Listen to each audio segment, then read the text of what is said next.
give you an example of legislation that would be good social policy, that during the good economic times, the mayor's people told me, great legislation, Rosie, but it's going to cost too much money.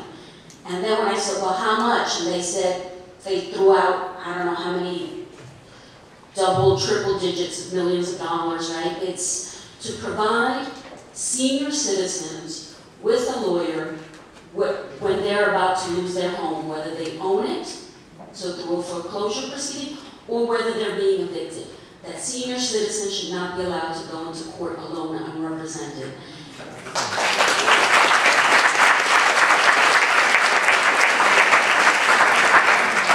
Thank you. But that piece of legislation has been sitting around for 5 years. And when the bad economic times hit, it's just, you know, I'm not even getting as many of my colleagues to sign on to it. So one of the problems is, and the city wants it, is they want, because I told them, if we do this, we save seniors from going into nursing homes, from going into shelters. Some of them are raising their grandchildren, so now we're talking about a whole family being in a shelter. We're talking about many of them have health issues, so they end up in the emergency room, and that brings extra expenses to HHC. But the city expects me to figure out how to quantify all that, though, and they won't do it, for me to figure out what the cost savings would be so we can get this legislation passed. So we need a lot of the advocates looking at this. The seniors keep writing letters, and right now they've been fighting to keep their centers open, so everything has its priority. But that's how we try, or at least how I try to work with advocates and try to serve our consumers. Thank you. Thank you.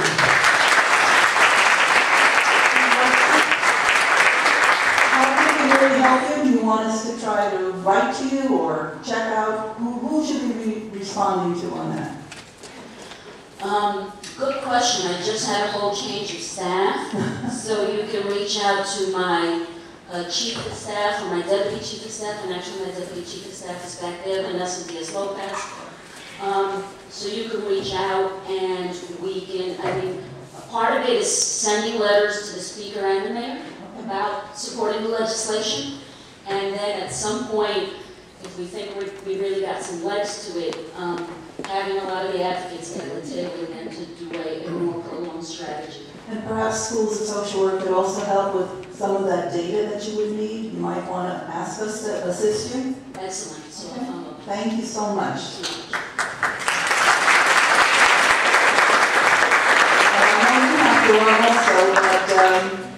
But stick around as long as you can, okay? Our next panelist is Esteban Ramos, who's a graduate of Wertzweiler School of Social Work, a scholarship recipient. He can give you the student perspective, as well as he's the executive director of Fresh Youth Initiatives in Washington Heights. We're very proud of him, and Esteban. Thank you. Good morning, everybody.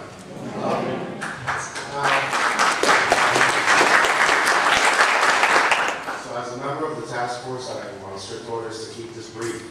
Well, I just wanted to speak a little bit about the impact that not just the scholarship provided me in being able to become an executive director, but also what I see on the field being at the front lines.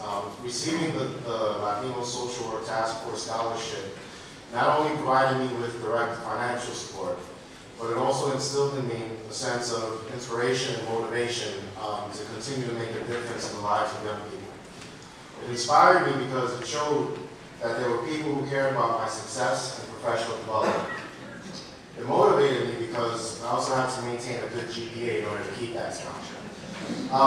As I completed my time at Wertzweiler, I was able to apply what I learned in the classroom directly to my practice with the young people.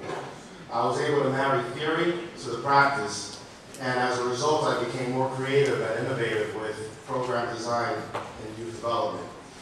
Coincidentally, shortly after receiving my graduate degree, the founding executive director of my organization resigned, and my graduate degree was the final piece I needed in order to meet all of the qualifications as the board of directors went on an executive search. And I'm here today as the executive director of Fresh Youth Initiatives, a youth development organization based in Washington Heights, We believe that young people aspire to become only what they're exposed to.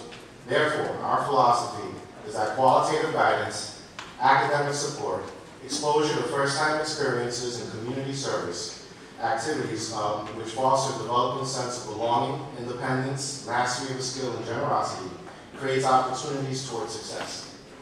We work with our young people through a holistic approach. Washington Heights ranks amongst the top 5% of communities where young people are most at risk of teenage pregnancy, high school dropouts, and arrest for misdemeanors and felonies, just to name a few. The Fresh Youth Initiative, the average after-school participant is with us on average for 5 to 6 years.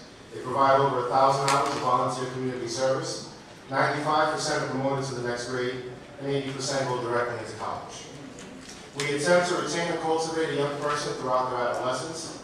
By the time they're done with us, they might not have 100% certainty as to what kind of a person they want to be, but they have a much better understanding of what they don't want to be. And in my opinion, that's just as important. So, I've been working in the Washington Heights community for about 12 years now, and there are many issues I see confronting our young people on many different levels. I see schools being overcrowded and services being cut. I see a significant misappropriation of allocation of funds and the young people that suffer because of it. I see organizations shutting down and or just barely making it because of significant cuts to government contracts. I see immigrant families moving in, and all of a sudden the youth of those families become the parents, and they do not have enough or effective supporting services. When I hear that people who build jails look at how many third graders were left back in order to determine how their development plans, it breaks my heart. There's this young man who I worked with I saw him, he came in the program at 10 years old. We went away on this trip, and we went out of state. Before we left, I spoke to the whole group of youth who went, and I said, leave your New York City here, leave the New York City here. It'll be waiting for you when you get back. Try everything different. Try out new things. Do things that you've never done before. At the end of the trip, we took an Amtrak train. The young man was sitting at the end of the platform. Now this young man, he was a knucklehead to say the least. But he was at the end of the platform, he had his hoodie on, he had his knees between his head between his knees. And I went to him and I asked him, what's going on? When he looked up at me, this kid was crying, he was bawling. And he looked at me and said, I don't want to go back.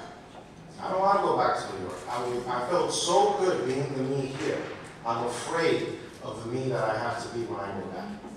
And I was like, but it's all right. Just stop hanging out with your friends and focus on your studies. He said, I can't. I don't like to fight. And if I do that, I'm going to get beat up. Through some talking and through some guidance throughout the years, the young man is now a student at SUNY Albany, taking informational science, very close to graduating. And that story and just seeing and knowing that I had something to do with the development of that young man is a payment for the soul that money can't buy. I see, but the other thing is not only, we have to approach this from the top and from the bottom, because with our young people, unfortunately, at least in Washington Heights, young people get picked on for being smart. They get picked on for passing. I know a lot of Latinos who don't even know how to speak Spanish. There's a paradigm shift that needs to happen. There's glorification of cutting class and getting in trouble, but not succeeding. We try to break that paradigm within our organization and we see results. We have to work together from the top and to the bottom, but I know together we can make a difference. And I also see the Latino young people. These young people are brilliant. They have skills, they're our future, and I know that they have it. They're just misguided, and they need the qualitative guidance, and that's what we try to do over at Fresh Youth Initiatives. Thank you.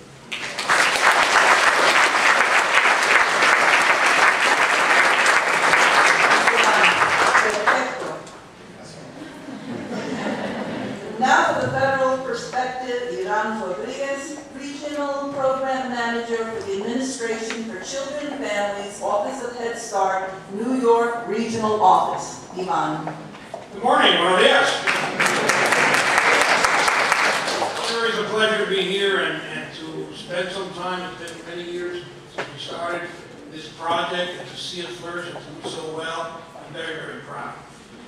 Anytime I hear the word federal perspective, I kind of try and wonder, what is that? What is the federal perspective? The federal government does a lot of funding. Many of our programs are what we like to call formula grants or block grants. Very few are direct funded grants. I happen to be lucky enough to be the regional board manager for Head Start, which is a direct head federal to community versus many of the other programs. So anytime I hear federal perspective, it makes me cringe a little bit because, you know, the federal perspective is a tricky thing. We do a lot of policy. We pass legislation in Congress.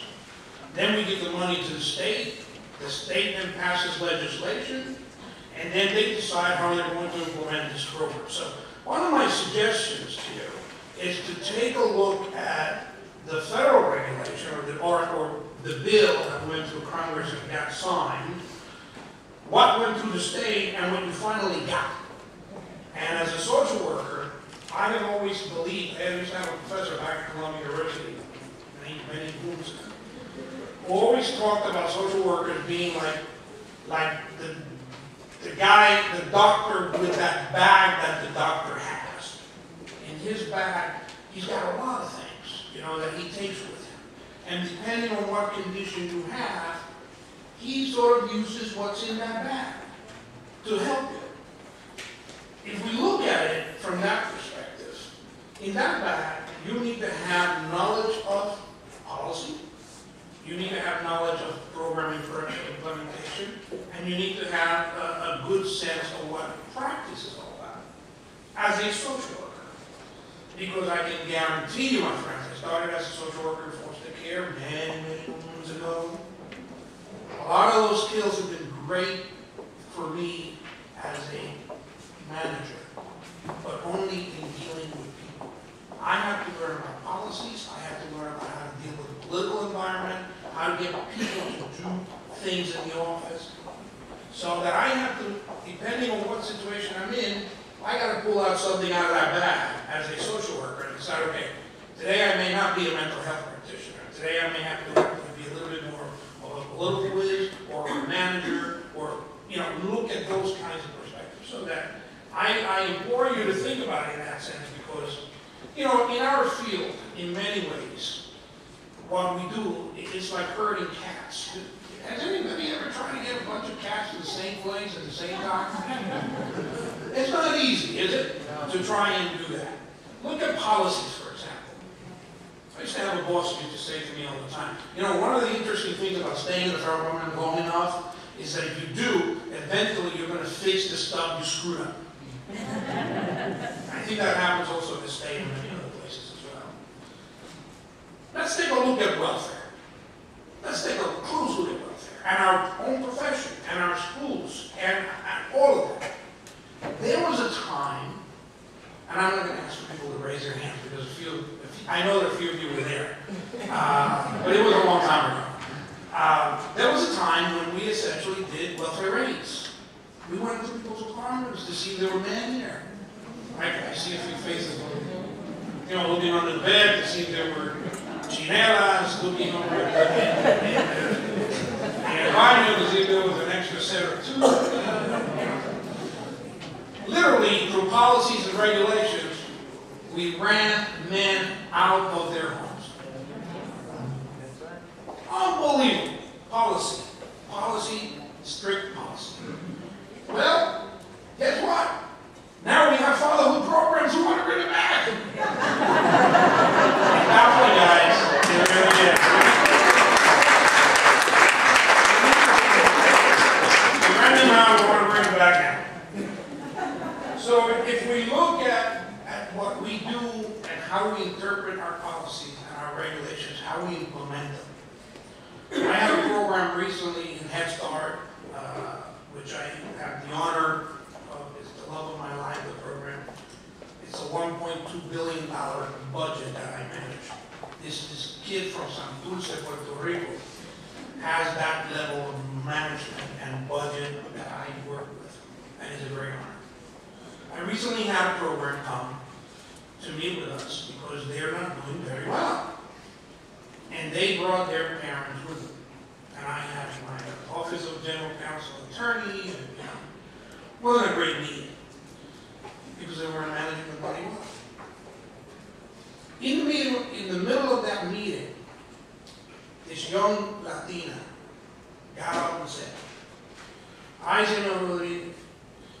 son was shy, never talked, but since I have him in the program, it's a complete difference. He's doing so much better. Now here's a customer in a lousily administered program who's saying the services are good. Now I'm raising this because in order to survive, having good services is not enough. You've got to have a good, well-managed organization because it boils down to be about funding, about the trust that either the federal government or the state will have in your organization in terms of putting those funds in there. So again, as you, all of you, those of you who plan on moving on and becoming leaders and running agencies, I suggest that you take a very close look at what that bag that you carry with you is going to have inside of it. So that every day you wake up and you say, okay, today I went to bed last night being the bigger dreamer and the most idealistic guy. I walk into that office every morning being the most pragmatic guy. Let me see what I've really accomplished today. And not what I would like to accomplish, but how can I move this system today to make a difference for my customers? One other point, and then I will see.